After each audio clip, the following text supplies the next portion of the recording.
ఒక అడవిలో ఒక క్రూరమైన సింహం ఉండేది. అది ప్రతిరోజు ఎన్నో జంతువులను చంపేసేది.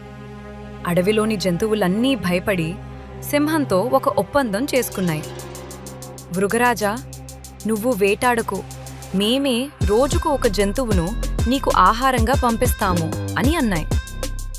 ఒకరోజు ఒక ముసలి కుందేలు వంతు వచ్చింది. అది చావడం ఇష్టం లేక ఆలస్యంగా వెళ్ళింది. కోపంతో ఉన్న సింహం ఎందుకు ఆలస్యం అని గర్జించింది.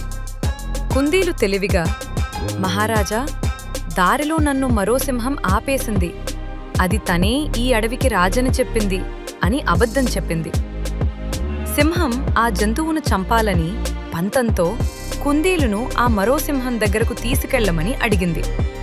కుందేలు దాన్ని ఒక లోతైన బావి దగ్గరకు తీసుకెళ్లి ఇందులోనే ఆ సింహం ఉంది అని చెప్పింది. సింహం బావిలోకి చూడగా తన నీడ తనకే కనిపించింది. దాన్ని వేరే సింహం అనుకుని కోపంతో బావిలోకి దూకి చనిపోయింది.